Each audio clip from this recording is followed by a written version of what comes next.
Okay, so I'm really excited for today's call. It was actually initiated by my dear friend Alana. Thank you so much, Alana, for taking the lead on this one. Alana has close family that lives in Yad Binyamin, and they'll hopefully will be joining us in a little bit. And I reached out to Dina Greenbaum, who also lives in Yad Binyamin and is actually an agent there. So that will be really good to hear more about like the property information there. And welcome Emuna as well to the call, Emuna Rivka. So let's get started. So usually the first thing people want to know is about the community. Since most of the people in my group are young families with younger kids, the number one thing people want to know is what are the other people like in this community? Specifically, in America, a lot of it gravitates around like the shul. And I know in Israel that's a little different, but there are some pockets of Anglo communities where the shul is the center of the community. So what's it like in Yad Binyamin as far as like community gatherings and things like that? That's for you, Dina. That's your question. Okay, yeah, because Natalie's not here. Yeah. I was actually not planning to do the speaking. I wanted her to talk about the Yeshuv, but I'm here, so I'm happy to tell everyone. So Yad Binyamin, first of all, is located, if you know, I don't know how many of you have been to Israel, haven't been to Israel. We are next to Latrun area, between Latrun, Ashdod, whoever knows Modi'in. We're 20 minutes away from there, so we're like between Yerushalayim and Tel Aviv area. So are you east or west of Modi'in? We're Darom, which is the south. First, will say that I'm Israeli. I was born here, so my English is all right because my parents spoke to us in English, like you all will speak to your children here in Israel in English. But I'm Israeli, so I'll turn into Hebrew sometimes. Okay. So it's south. Yad Binyamin is south. It's closer to Ashdod than Modin area, but then again, it's 16 minutes away from whoever knows where Latrun is. So let's say 20 minutes away from Modin. Okay, so let me ask you like a practical question. This is what everyone always wants to know.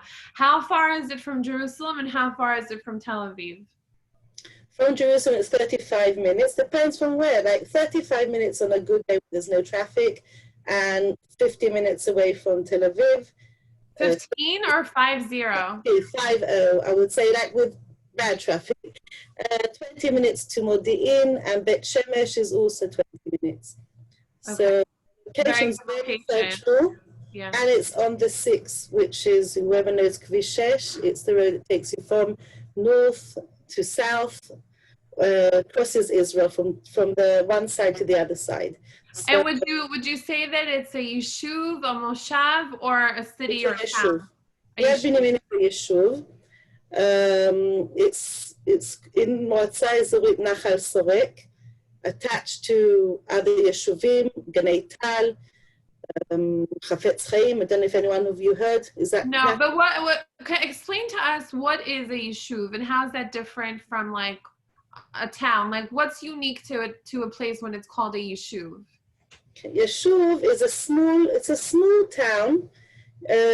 Usually doesn't have the big shops, the big mall, the big roads and buses. It's a quiet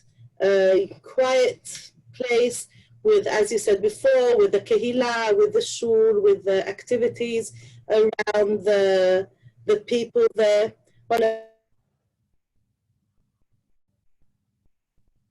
Oh, she got paused. Hi, Natalie. Hi. I'm glad you're able to join us. Where were you?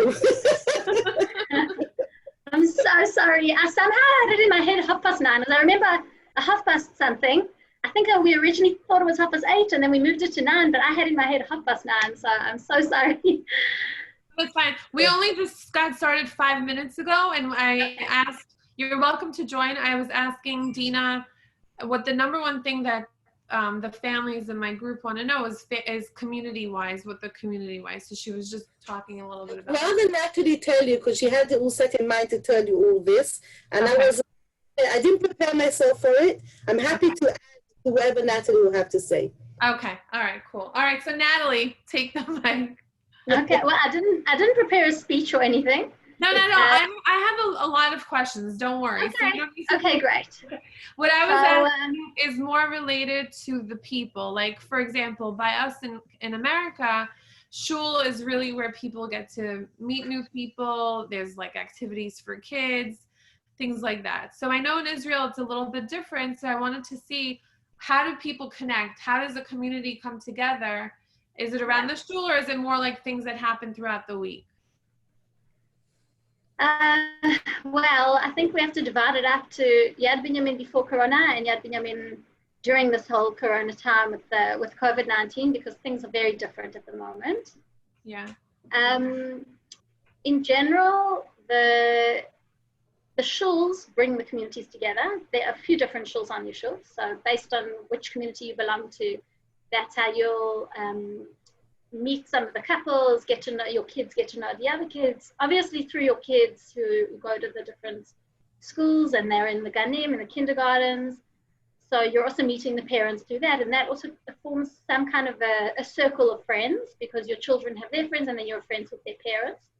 There are a lot of extramurals as well, even for adults on the issue. So people who go to the pool together, people go to exercise classes together. There's a gym for women, there's a gym for men, and is this the matnas, or it's separate? Through the matnas. All of the extramurals on the issue, most of them are run through the matnas, and there are a few private ones on the side, but the majority are through the matnas. And they also have a lot of cultural. Do they have a country club? I heard that they're building one, but at the moment they don't have a country club as such. They have a pool, which is a public pool. And there's water aerobics at the pool, and then there's obviously people come and swim on their own, and the gym is counted. But they're each individual institutions in a way. They don't run as a country club, not in terms of what I imagine an American country club would run like.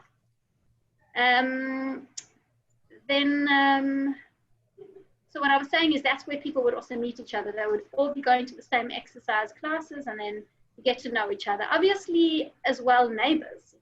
The kind of lifestyle here, people are out of their houses, people hang around with their kids in the parks, depending on what ages your children are. But the younger your kids are, the more chance you're going to be out, going to the parks, going for rides. An amazing riding track. It's like a walking riding track all the way around the yeshuv.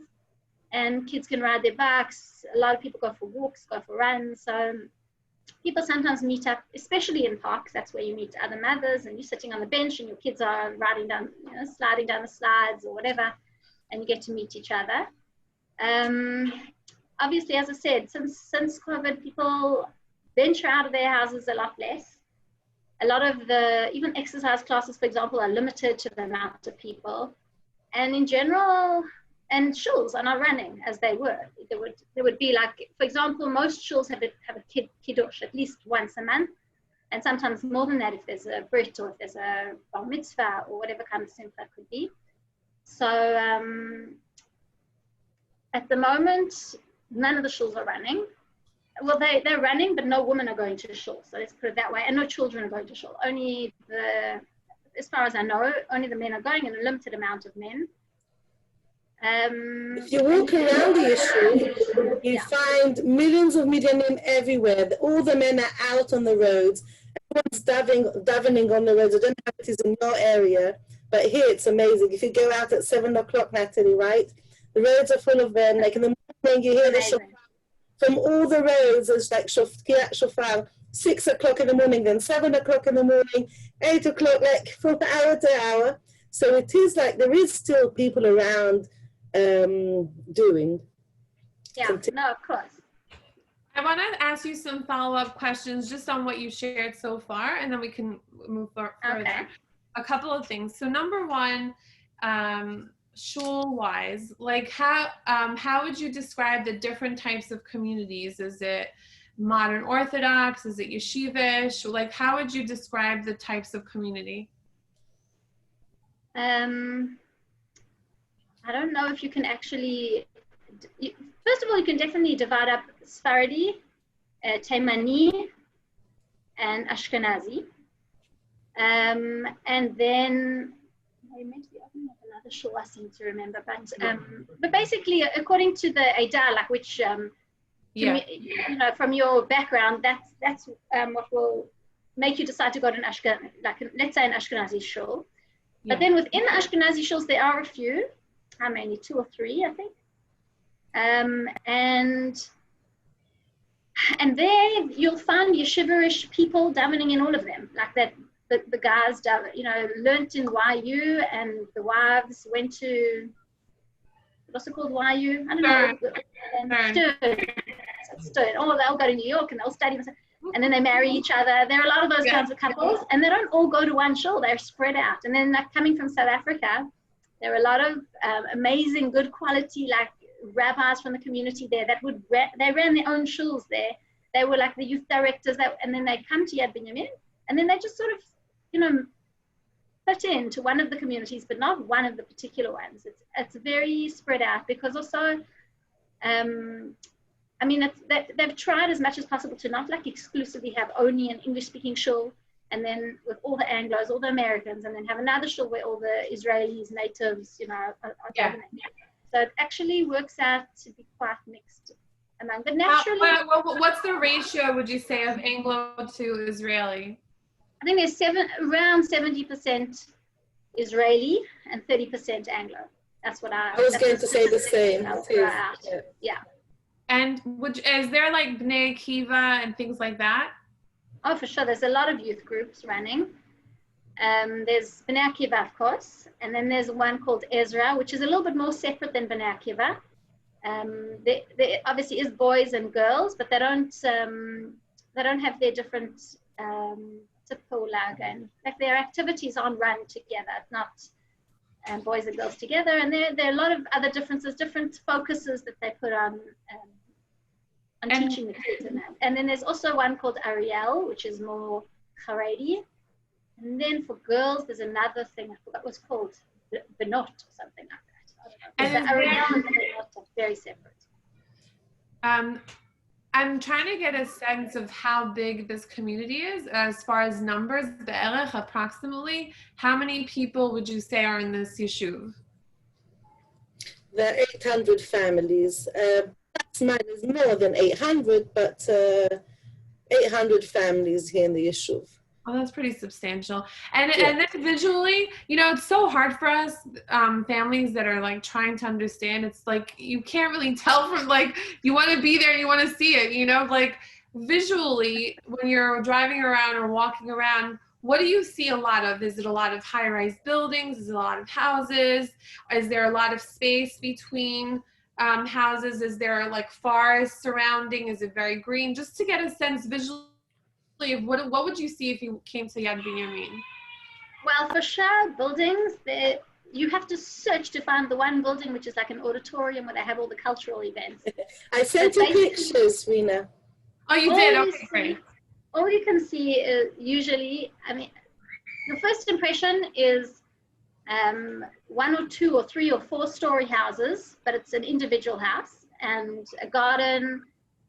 Some of the neighborhoods are closely built to one, you know, right on top of each other, next to each other.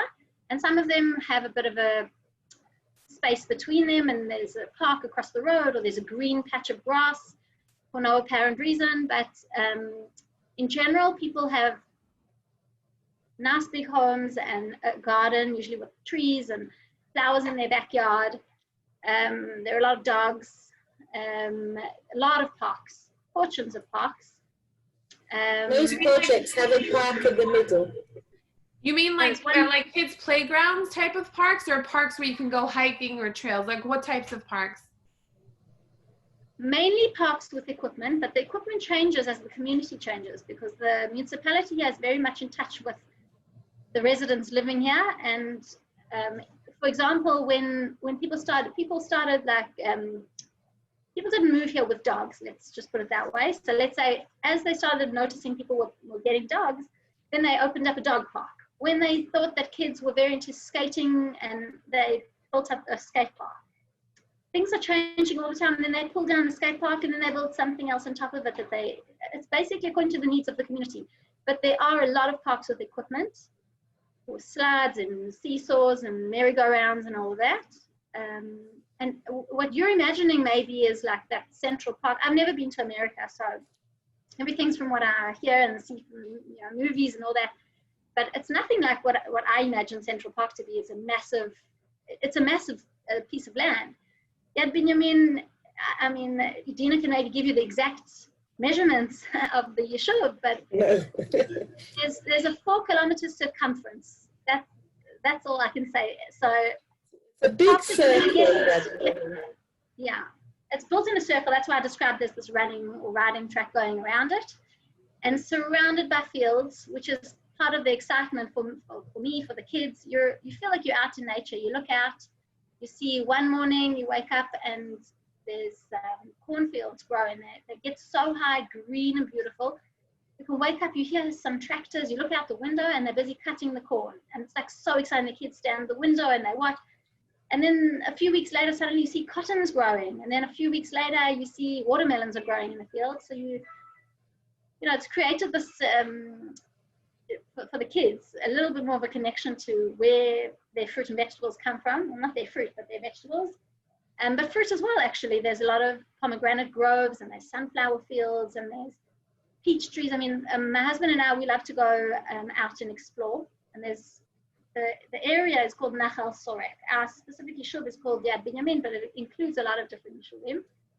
So we go and explore. There's the Nachal where you can actually go and see the water flowing, and which is a river, like a small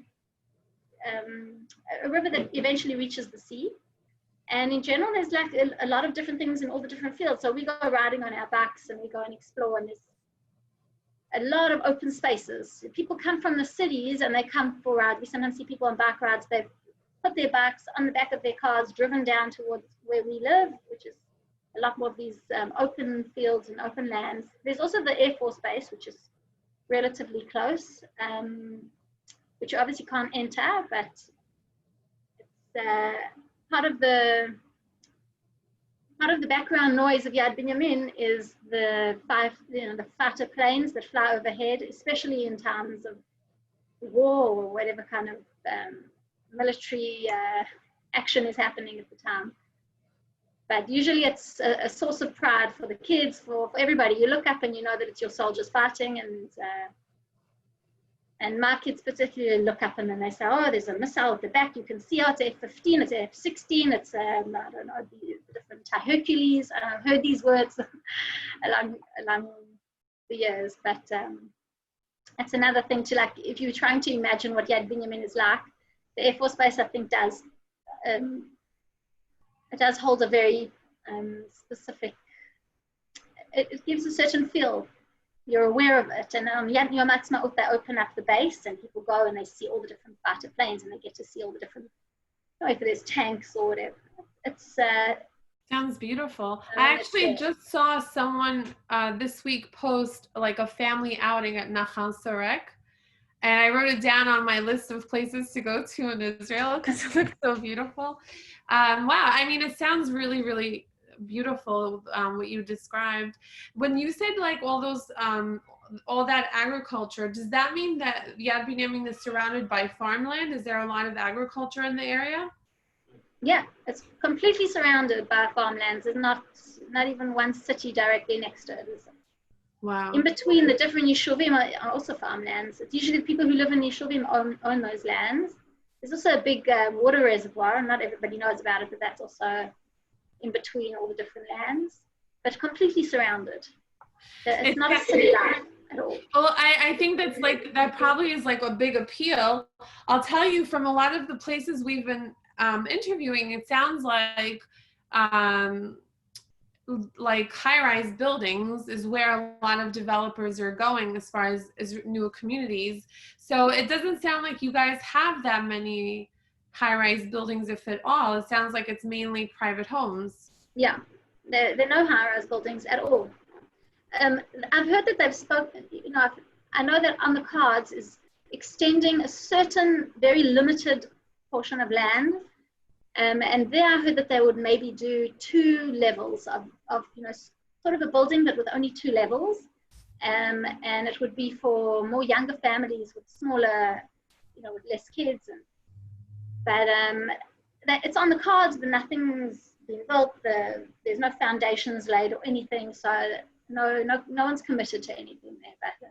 But that's good news for a lot of people who want to have that kind of atmosphere of like a more like suburban versus high-rise. The other question I had for you was, I would imagine because there are no major apartment buildings that it's hard. I mean, maybe this is a question for Dina. Maybe we could jump into this conversation while we're already on the subject, that there isn't as many listings available. That's the reputation that Yad Binyamin has. A lot of people say, oh, it's beautiful, but it's so hard to find any available rentals or properties for sale because it doesn't have these apartment buildings. So is that really the case?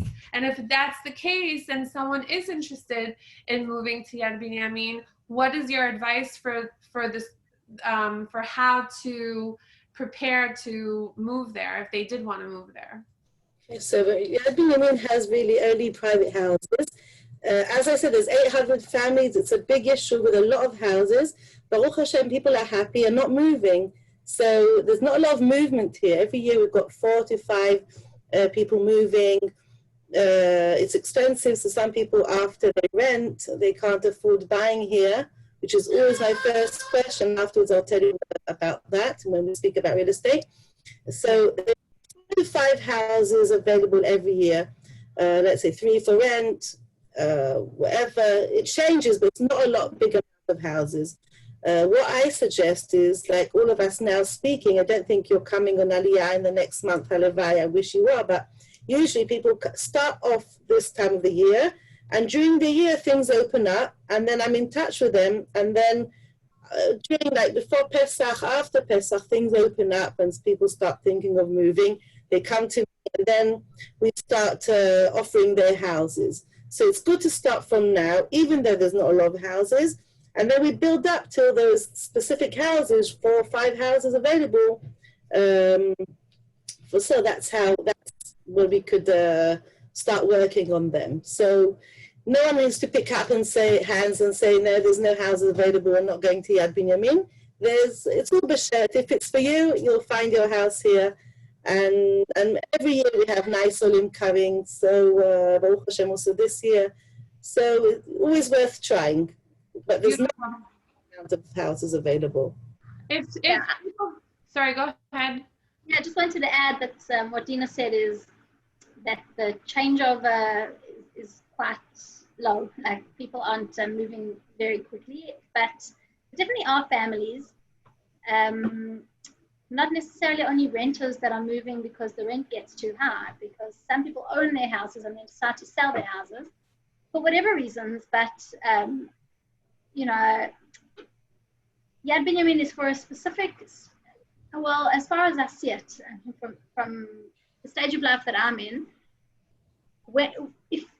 if your kids have grown up and they've maybe moved out of the house, maybe the city life that you were describing that some people would want, some people can get lonely. Your kids have left the house and fields are surrounding you, but you don't have that buzz of the city. You don't have the cars driving in the roads. You don't have a lot of shops to walk around. You don't have those faces to sort of be exposed to be able to walk around even on a Shabbos or during the week and just see lots of people. We've lived in cities in the past, so we can compare. Besides, we're growing up in a city in Johannesburg.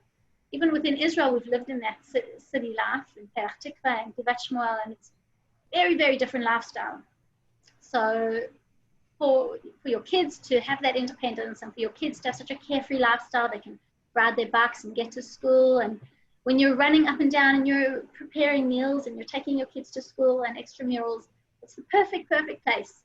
But I can definitely see that for some people, their family reaches a point where their teenage kids or even older than teenage getting married, and then their married kids and then maybe grandkids, it maybe isn't the most ideal for their family's needs. So the kinds of families that maybe would be selling would be people that are moving on in life in general, just want a different. Yeah, no, that makes a lot of sense. And so as far as, because it's not like a city vibe at all, does it at least have the resources? Like if you go to the town center or the town mall, like do you have like all the kupot cholim, all the different health options, like the doctors? Do you have shopping, or do you have to go out to like out of town to like the bigger cities, like once a week to go to Costco or something? Not Costco. What do you call that? The Israeli version of Costco, and go like, can you find everything you need there, or do people go outside to do the bigger shoppings? You asked first of all about different medical aids. Not Yeah. all the different Kupot Cholim are in Yad Binyamin. For example, Maccabi and one of the other ones, I'm not sure which, they don't have offices in Yad Binyamin. So, for example, we're in Maccabi. They had offices, and then there were a few doctors that used to work, and there was blood tests for a certain amount. There was a clinic, and then it moved. So no, there aren't all the Kupot Cholim, not all the medical aids are in Yad Binyamin. Sometimes you have to travel about 10 minutes down the road, which in a normal city you could travel 10 minutes within your own city to get there, or more in traffic. There's no traffic. It's just a question of driving those 10 minutes and reaching 10, 15, 20 minutes maximum to reach the doctor that you would need, the specific surgeon or whatever it is, or if you want to go to a specific pharmacy. But there are the Kupat Cholim, like Klalit, for example, is one of the Kupat Cholim. They have doctors, they have a clinic, they have a pharmacy. So some people deliberately choose to move to a different Kupat Cholim, or when they make Aliyah, they find out in advance, knowing that they're coming to Yad Binyamin, and then they choose to join that Kupat Cholim. It's a whole thing in and of itself, which Kupat Cholim to choose and what kind of services. A lot of people who have special needs kids maybe would choose that. They don't need your average run-of-the-mill services. They're going to need more. They're going to be needing OTs and speech therapy and a lot. So they would assess things differently. But that's in terms of medical aids. And you asked in shop, there is a shopping center at the entrance. And anything that you could need in terms of hardwares, or like a hardware store, or technological things like computers and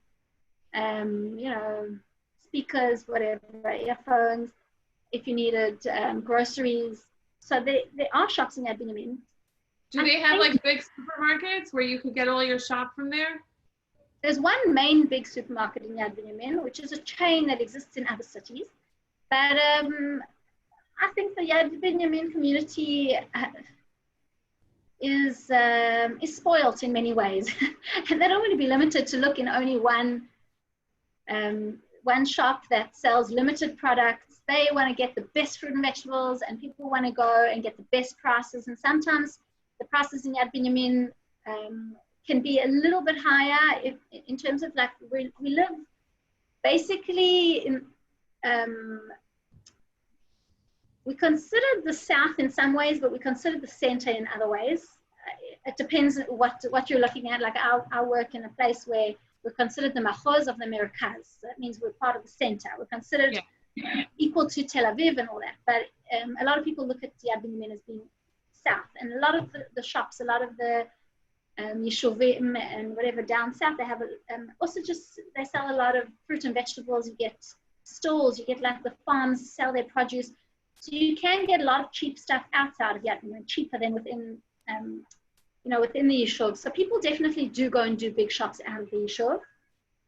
It also depends on your lifestyle. If people who work, they sometimes go shopping after their work day, and they're already, let's say in Tel Aviv or they're wherever, they go and pop into the shops that are closer because there's more variety and they can get cheaper prices maybe. Like I can tell you personally what we do. Weekly you need to run and just get a bit of milk and bread and your basic things. We'll do that in Yad Binyamin, not going to leave. But every, let's say 2 weeks, I would say, we go to, like, again, 10 minutes down the road, which is really not a big investment in time. And you can buy things a lot more in bulk when you feel like, okay, you're not paying more, you're getting the kind of things that you want to buy that you can't necessarily get in the supermarket. So it's definitely not limited. You can get whatever you need. A lot of people also go to Modi'in and Beit Shemesh, which are the cities that aren't necessarily down south and aren't necessarily cheaper. they have a lot of products that are from overseas. So they lack specific cereals from America. Right. More of like the back home type of stuff. Yeah, I've heard a lot about how Ramat Bet Shemesh has a lot of that kind of stuff. Okay, so let's talk We about. have a post office. We've got a post office also here. And what else to say? There's a lot of beauticians. There's what? A lot of beauticians on the Yishuv. A lot of beauticians, private beauticians. You can see. Oh, yeah. I knew for sure. So and there are a lot of services in general.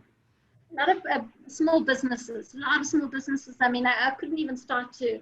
What about like restaurants, cafes, and things like that? There's a pizza store, and there are a lot of pop-up caravan kind of things at the entrance to the Yishuv. There's a falafel stand, and then there's an ice cream place, and there's a whole bunch of like, you can buy burgers, and you can buy. They change from month to month. I can barely keep track.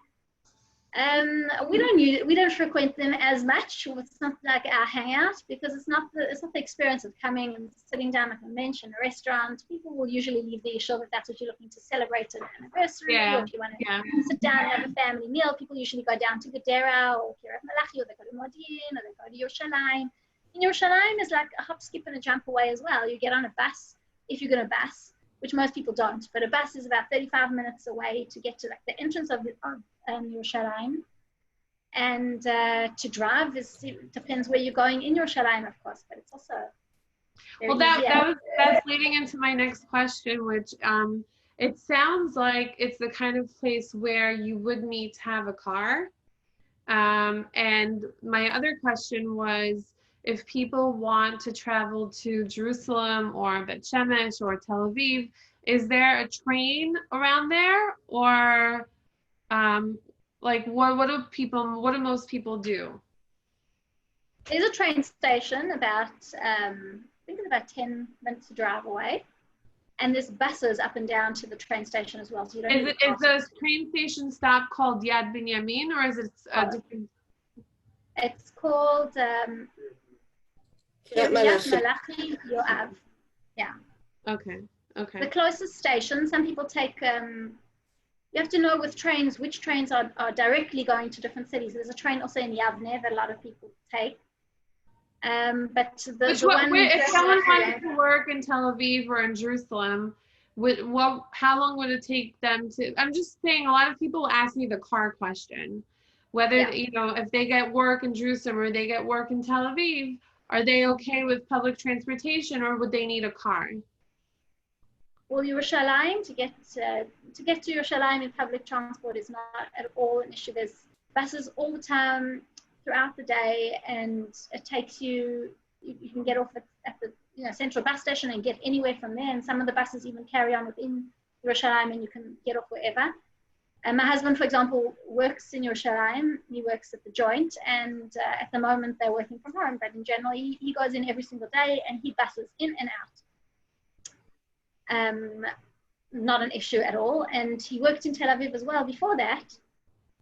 And Tel Aviv was different because he didn't travel a lot on public transport. It was mainly, it's a little bit more complicated to get to Tel Aviv than it is to Yerushalayim. There are a lot of a train to Tel Aviv. At the moment, there's a train. When he worked there, the train station hadn't been built yet. Now most people train.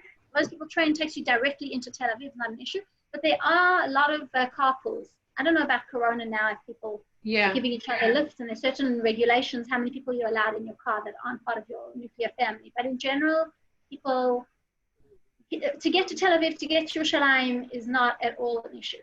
Not at all an issue. So if someone wanted to get to the train station, they'd have to catch a bus to the train station, or they'd order an Uber to get to the train station? A bus. You get a bus if you're taking public transport, or sometimes people just catch lifts with somebody else who's going to go and catch the same train. Do you guys have Ubers or Lyft or any of those types of cabs that come to Yad Binyamin? There are cab drivers that people know. There's but there's no, like, the concept of Uber, what you have in America and in a city, doesn't exist in New York. I mean, in Yad Binyamin, you can't. at the last minute, decide, okay, I just want to hop over there. I just quickly want to get to the airport. You sort of have to have a list of who taxi drivers are in the area. You have to hope that they're going to be available, and then you sort of have to plan it a little bit in advance. Okay, that's a very important. That's a very important thing. The plus of living on a Yeshuv life here is that if you want to suddenly go to Tel Aviv, even if it's last minute, you've got WhatsApp groups. Everyone's connected on a WhatsApp group. There's YB ladies, YB men, Anglo groups, Israeli groups. There's Parashat Shavua, Kilat Kodesh, all kinds of funny names for all kinds of WhatsApp. And you could just write on a group, looking for a ride for my son, looking for a ride for myself. And in 1 second, people get back to you. So it's not like living in a big town. You're always part of a community. If you need help, you need to get somewhere. It's very mekubal here to just write, and someone says, I'm going now to wherever, and you could just join me. I mean, Corona is different now, but it's very easy to get to places. People even just rely on those WhatsApp groups and don't even go on buses, or they just rely on rides. Yeah. That's awesome. I was going to ask about that. So the next thing I wanted to discuss was education, both for kids as well as for adult education, like shiurim or chugim or things like that. So maybe we could start with kids as far as what are the options for kids there as far as the different types of schools. You particularly want to hear about like the primary schools, high schools, or mainly primary, and a little bit about the high schools. I know from other calls we've done, a lot of people say that their kids go outside of their city or town to a bigger city for high schools. High schools seem to be like a thing that like the kids bust out to high schools. Yeah, but mainly the primary. And how good are the schools versus some of the schools in the outskirts? Where do I start? I mean, over the years, things have changed. It's very dynamic. The whole education system in Yad Binyamin has changed, and in Israel in general has changed. Again, according to the needs of the community, and it's amazing because you can get a couple of families that feel that they want more independent learning and not, every kid sitting and that frontal learning where it's just a different style, and they'll say, let's open a school where kids are taught creativity, and then they learn by project orientated thing. And then they just opened up a school like a few months later. It's amazing how much power people. So but I'll tell you what's at the moment, what kind of schools are available for primary. There's a school on the Yeshuv, which is a school, probably the oldest of all the schools. It's considered, I think you call it a religious Zionist. Dati Leumi. Dati Leumi, goes through the normal Ministry of Education curriculum. The classes are separate, boys and girls, but they're on the same campus. And there's actually, over the last 2 years, there's a special needs school that's on the same campus.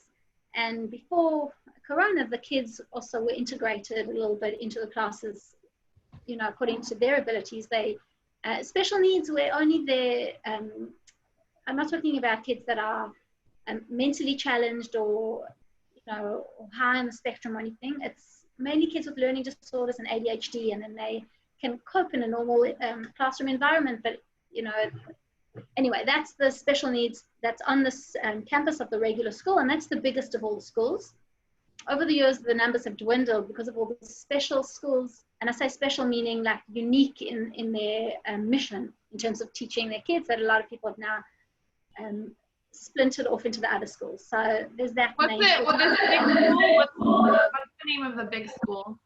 Called Breuer. Breuer, okay. Yeah. Then there's a community in Yad Binyamin. It sort of started with, I don't know if you've heard of Rav Tal. He had a whole bunch of institutions in Gush Katif, and he arrived in Yad Binyamin with his whole congregation, his whole community, and he had a few organize, it's called Torah Tachaim is for the boys and Tohar is for the girls, also primary schools, which are more leaning, I wouldn't say Haredi, but leaning to a lot more stringent schooling. And it started off being exclusively for their community, but I think over the years, it's definitely changed, and a lot of families that don't particularly belong to that community send their kids to the school. I don't know if you guys know politically if anything, anything that went on in the community in Yad Binyamin and with this particular Rav, but there was a lot of drama involved, and I think that was also one of the reasons that the schools sort of changed, and they stopped being exclusively for his congregants and his community. But it still serves the whole, it's open to everybody. And then there's another school. There are two schools that are both in Yeshuv called Netzer Chazani, which are two schools that are outside of Yad Binyamin. It's a 10-minute drive or bus ride, but it's also a primary school from Kita Aleph to Kita Chet, grade 1 to grade 8. And it's a boy and girl school. They're separate schools, like they're separate buildings, but they're at the moment next to each other. And I don't know how to really compare it to this Breuer school, other than to say that the family sending there, they want a Torah education for their kids, and they want the academic side to also have a big focus. But they don't want Torah to be like a subject that they're taught at school. They want a little bit more focus on it. So it's a little bit more, I don't want to say more Torah oriented, but it's just got a little bit more of a leaning of like, no, our focus, we want our kids to have a very solid background, and we don't want them to be, like, for example, rules, you can't have internet if it isn't filtered, and you can't have TVs in your house or television, and you can't, and there's a little bit more, you have to say, like a semi kind of a contract of what the dress code is, which doesn't exist. I mean, it also exists in the other schools, but a little bit on a lesser, it's not as emphasized. Yeah, it's not as strict, or I don't really know how to explain it, but it's one of the priorities. People will send their kids there. Also want to maybe a smaller school, because as I said, this Breuer school has bigger classes, and people, and as I said, the girls' school as well, the one that's in Netzer Chazani, which basically mainly services all the kids from Yad Binyamin. Just they didn't have a building in Yad Binyamin to open the school. I have a question from one of the ladies here. Her name is Amuna. Okay. She wants to know if there's any Montessori / Waldorf style schools, which is a great question because both Alana and I have sent our kids to Montessori as well. So we're very interested in this question. No, in Yad Binyamin there aren't any Montessori schools. And then just to wrap up the education conversation, I know that there's like schools like Amit, where they train kids in like STEM, or there's like a strong emphasis on technology. Is that like overarching in Israel, that there's like a strong emphasis on STEM in the schools since Israel really leads with tech? Or do you need to really find schools that focus on that? We only just reached the high school stage, so I can't, maybe Dina could even answer a little bit better on this question. But as far as I've seen, you can get a high school based on your child's talents, no matter what, and it's not just technology. I hear of music and art schools. There are schools for kids that are more, they need like some kind of a skill or an occupation that they need to actually like go out into the workforce, and they maybe, I don't know, not necessarily going into university afterwards, and they want to get a practical skill. The high school systems, it's so varied. There are so many different types of schools that you can find.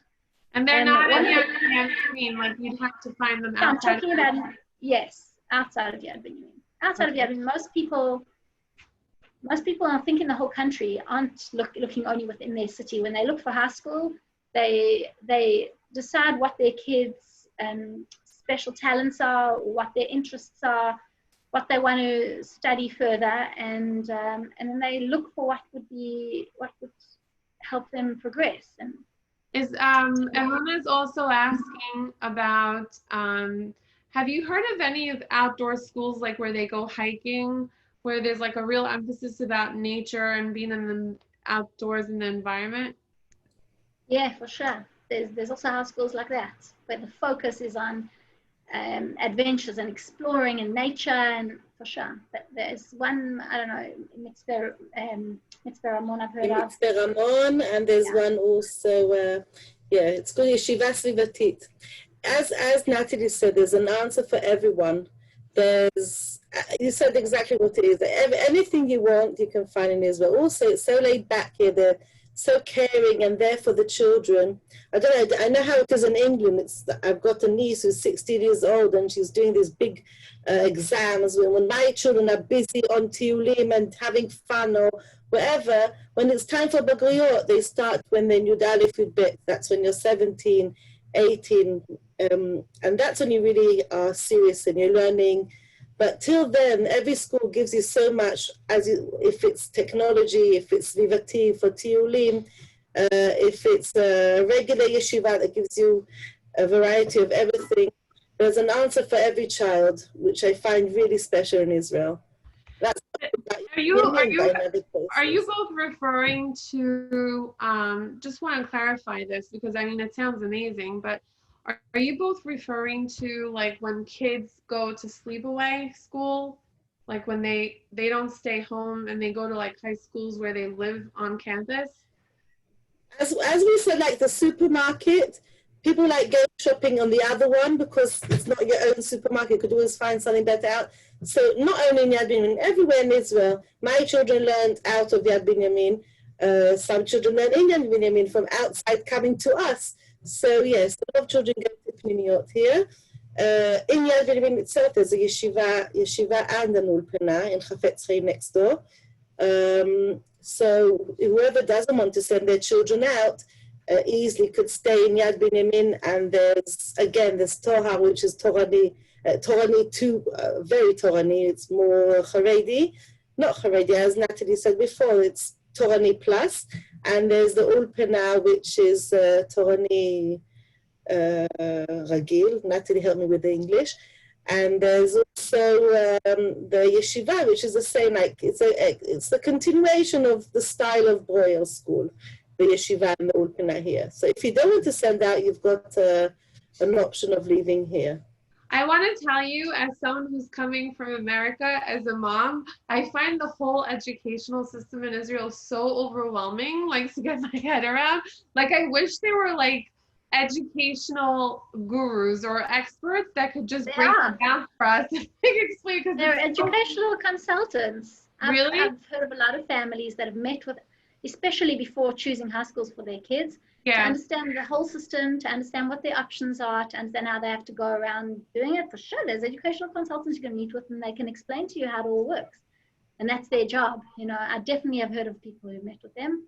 Oh, that's good to hear. I sort of work within the educational system, so I sort of knew enough for what I needed for the stages that I've reached. But there's always more to learn, and there's one big thing also for me, also coming from South Africa there, it was very organized. You know, you all went to the Jewish day schools were limited. So you all went to the specific day school that was in your area, that like your parents belonged to that community, and all your siblings were in the same school. And also the concept of leaving your house and moving out of home and going to study, even just for high school, is such a foreign concept that coming to Israel. Just thinking about it, I'm like, when it's so funny the way you both described it. It sounds like, oh, it's normal to just go and live. I'm like, for kids, they're like, to me, still kids in my eyes, like for them to go live on their own, I'm like, oh my gosh, that's like a very big deal. But it's, I guess culturally in Israel, it's accepted as like, you know, I guess that's why kids are so independent there. You know, it's encouraged at a young age. Kids are so resilient here. There are children studying on the Yeshuv here. If your child is musical, he would love to go and learn in the yeshiva that has music. It's amazing to see. Just going to YouTube and write names of schools like Mizmor in Ateret. It's an amazing school. Your child will just want to go out the house. You'll want him back. He won't even look back at all of you. But if you want to learn in the yeshuv, it's very like there is in most places the yeshivot and ulpenot in the yeshuv or the town you're living. It's what the child really wants. He wants to go out, or she wants to go out and learn out. Yeah. Okay, so now I want to wrap it up soon because we still have to go through the real estate stuff. So just about Ulpan, if people wanted to do Ulpan, is there in Yad Binyamin? Every now and again, I always see they collect a group of women or men or both, and make a group, bring a teacher in and try and teach. It probably depends on the amount of olem or the amount of English speakers that want to, or maybe not even English speakers. Maybe there's sometimes Spanish or French or whatever that want to learn Hebrew. But I wouldn't bank on it, because if I knew that I was coming to Israel and I have to do an ulpan because I need to go work in a certain profession that I need good enough Hebrew, I would look into an ulpan. For example, I did an ulpan at Hebrew University, but there's many different ulpans you can do throughout the country. I would have backups. If I was going to be making aliyah, I wouldn't rely on the Yad Binyamin one option to work. Sometimes it's also less intense. It's a kind of option people maybe want more conversational Hebrew, and especially if it's to do with your profession. And for example, dentists. I know that there's certain ulpans for people who need to go into dentistry, and they need to know that's going to be the vocabulary. So it's different. You have to, if your Hebrew, your language skills are not very developed, you definitely need to invest in that kind of homework before and find out where would be best. And as I said, Yerushalayim's not far. The big cities definitely have ones. I know. Yeah, there's a lot of options around. It might involve a little bit of traveling, but it'll be worth your while if it means you're going to be able to integrate and be able to go into the work system, and in general just meet people and talk. So is the Ashdod beach the closest beach to you guys? Yeah, been there twice today. Yeah. 20 minutes away. 20 minutes. Yes. That's awesome. So it's just a 20-minute ride to the shore. And this is you wouldn't limit yourself. If you were living here and you wanted to go somewhere, it sounds like maybe you like the beach, but there are many beaches. And there's in Ashkelon, there's a lot of private beaches in between all the way along. And we just found the most stunning beach a few days ago. It has a beautiful lake next to it, which you would never have even known. We didn't even know it existed. It's called the Nachshonit. I don't know. It's some random. It's like a little bit near between Ashdod and Ashkelon. And, I'm writing it down. And in terms of that's just beaches. You want to go and you want to do a hike, a tiyul, anywhere. There is just an amazing. I don't even know where to start. Because we live on the six. Living so on the six really helps us. But I'm not even talking far. You can obviously get on a highway. You can go up to anywhere. You can go up to the north. You can go down south, all the way down to the Dead Sea, whatever, which is only about an hour and a half away. But even just around the Yad Binyamin area, all the different yeshuvim, there's so many, sites that like they had archaeological digs, and then they either left it or they developed it into tourist sites, or it's just going out into forests, mountains. There's so many. You can just do walks, beautiful streams. You just, it's a big part of the culture, going on Tiolim and exploring. Yeah. Is it hilly or is it flat where you are? Flat. Yeah.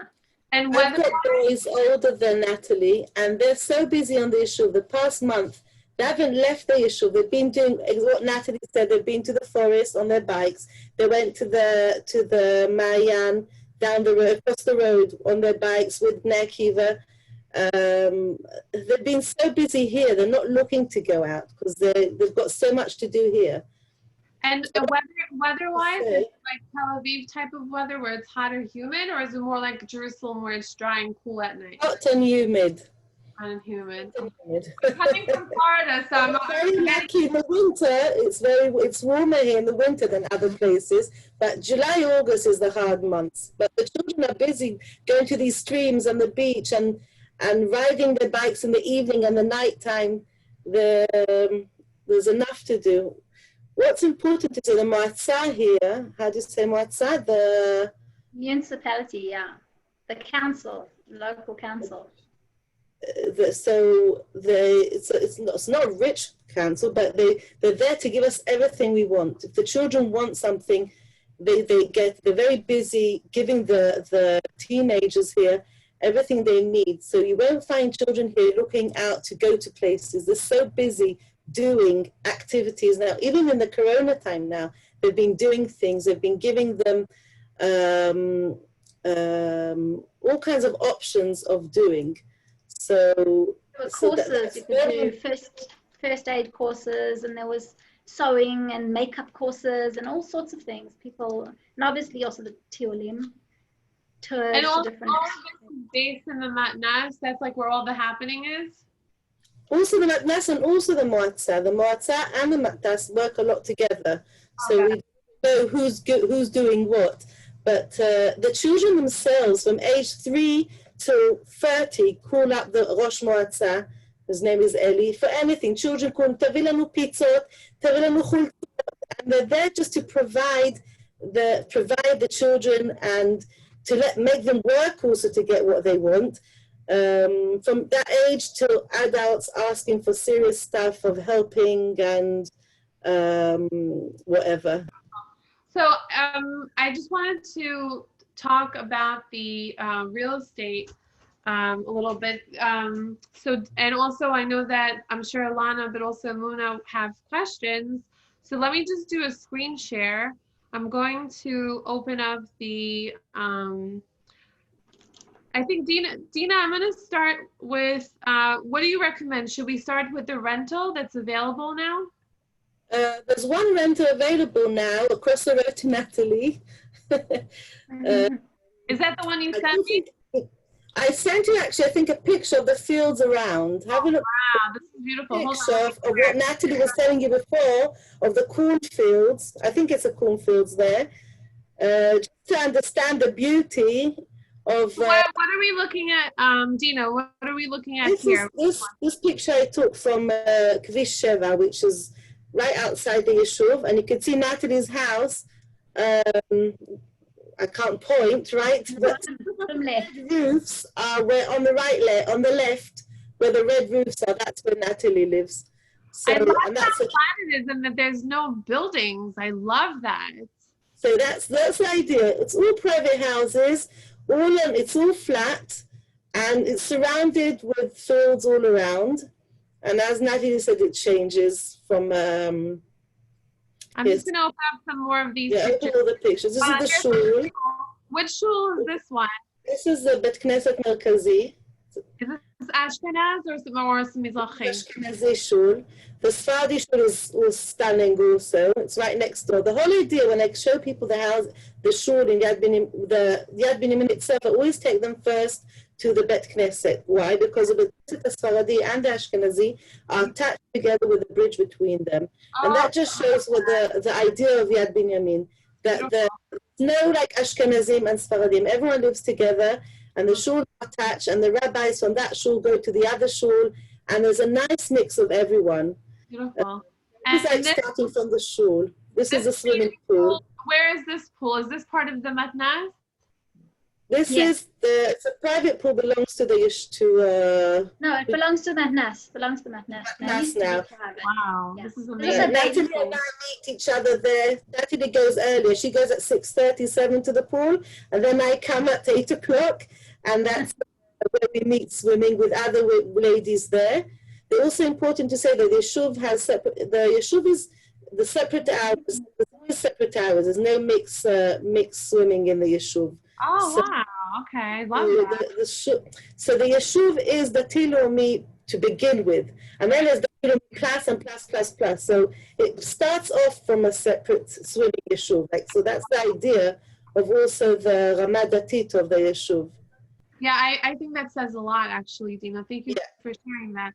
Okay, so let's go back to this. What's this picture? This is the part next to my house. It's not a very good picture. I've got nicer pictures, but the idea is all the Yishuv. This is a big. It's got continuation to it. It's a very big area. Most projects in Yad Binyamin have a park in the middle. So this is the Park Merkazi, which is very big. What's this? Merkaz Tarbut Yad Binyamin. We've got a lot of auditorium. Oh, auditorium. Right. So as we say, auditorium. In the auditorium, we've got a lot of shows come here. As I said before, we don't need to rush out. There's a lot that comes to our, not now, but there's a lot of shows coming to Yad Binyamin. We've got concerts of Avraham Fried, Mordechai Ben David, Hanan Ben Ari, Yom Ha'atzmaut, and the summer, usually not this year, we had Avraham Fried coming to us, like big concerts in Yad Binyamin. We're very popular. People come to our place for all these, for stuff in the auditorium and also outside on the parks. In the park. Okay, now we're gonna look at the 4-story house on Slav. Right. Prices. So prices in Yad Binyamin start from 3 million upwards. Every year we don't have more than 4 or 5 houses. So this year I've got houses starting from 3 million, which I can't advertise because sometimes it's private. People don't like having their pictures on, especially if it's recorded. So they like the privacy. So there are houses for 3 million. In the same idea of the 2-story house, 4 bedrooms upstairs, 1 bedroom downstairs. That's 145 meters houses. Those are the 3 million houses. This house is a 4-story house. Wow. It's 3.68 million shekel. Because of the basement. Yeah, it's got a basement and an attic on top. Oh, wow. Again, every house I say, sorry? Go ahead. I always say there's always lovely neighbors next door because the whole area is like really lovely families. This house specifically has really lovely neighbors, Anglo neighbors. So this is a 4-story house. Everything says you could just show the pictures. I'm trying to see if I can go down. Hold on a second. Back to the other one. This one or go back? The other one. I don't remember how many pictures I sent.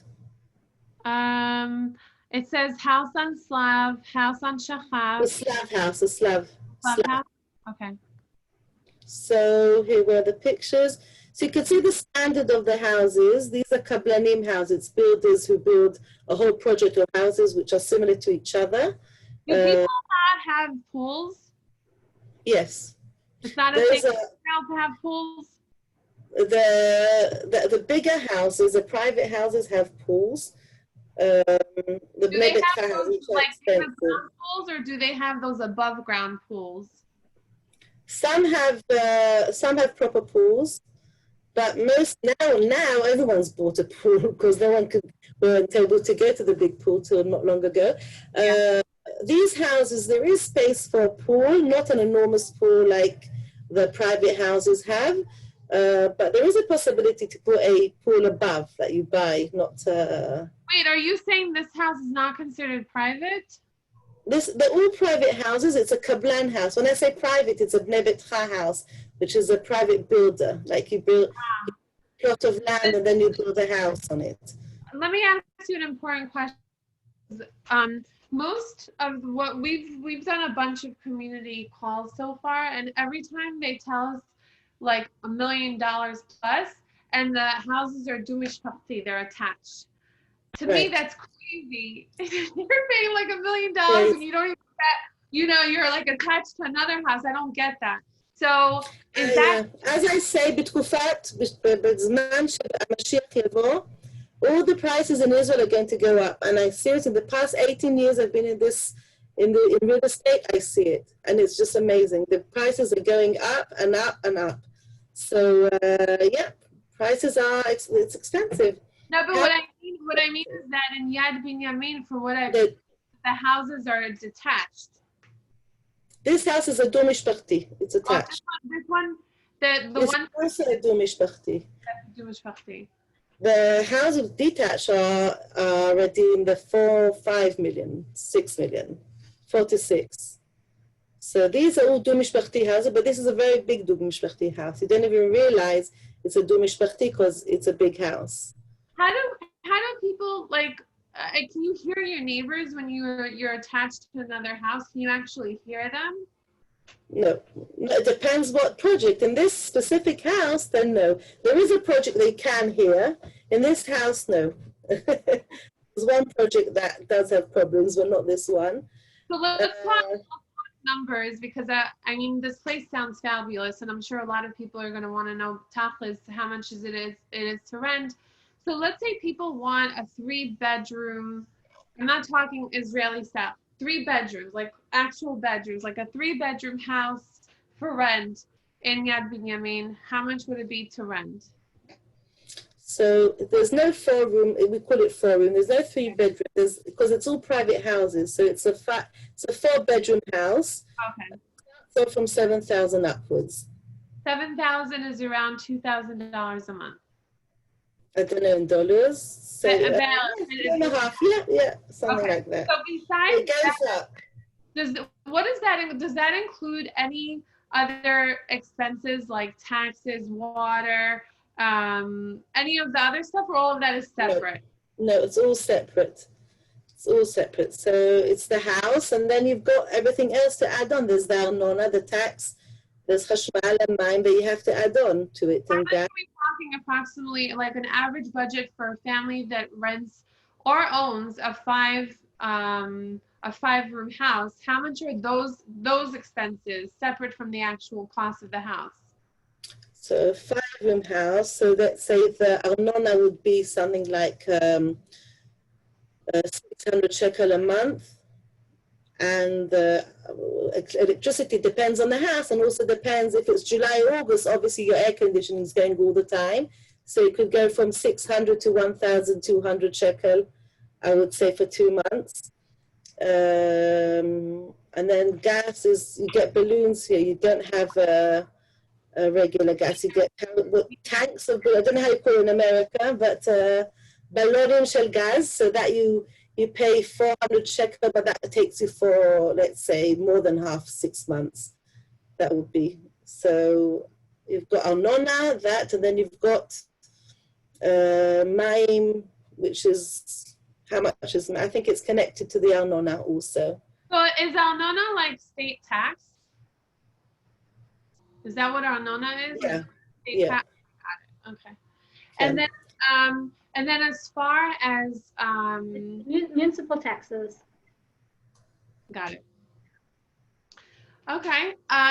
This was fabulous. I know that Amuna has a question. I'm sure Lana does as well. So I'm just going to open it up to any other questions you ladies want to ask.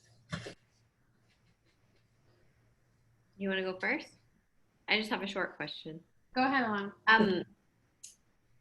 Natalie, are there any Israelis, like, is there an Israeli community within the community, or is it mostly Anglo? It's mostly Israelis. The majority, as we said, 70% of people living in Yad Binyamin are all Israelis. And some of the English speakers are sometimes married to Israelis, so you get like integrated couples as well. So you can't really define the and then you get families where the parents made Aliyah, but the kids were born here, so their kids are actually completely Israeli. So the proportion of Israeli versus non-Israeli is definitely tipping the scales in terms of Israelis. Majority of the people are Israelis, yeah, but naturally English speakers are going to connect a little bit more with the mentality of the English speakers and be drawn to each other. So that happens naturally. And the Israelis somehow also naturally connect and become friends with each other. But there is the mingling, and definitely they there's an option to connect. And I know a lot of Israelis, and I have a lot of friends that are Israelis, but the division is there. That identity, you're the Ola Chadasha, whether you've been here for 10 years or 15 years. I'm always an Amerikite, even though I've, as I said, never been to America, but I'm always the American because I come from down in South Africa. But if they hear any kind of an accent, you're an Amerikite, and that's it. It's like, I don't know, it's a whole identity thing in and of itself, and people react, and it affects your relationships with people, and you either open up more or you close up, or you know, on both sides. I'm not talking about, it's not a one-sided thing.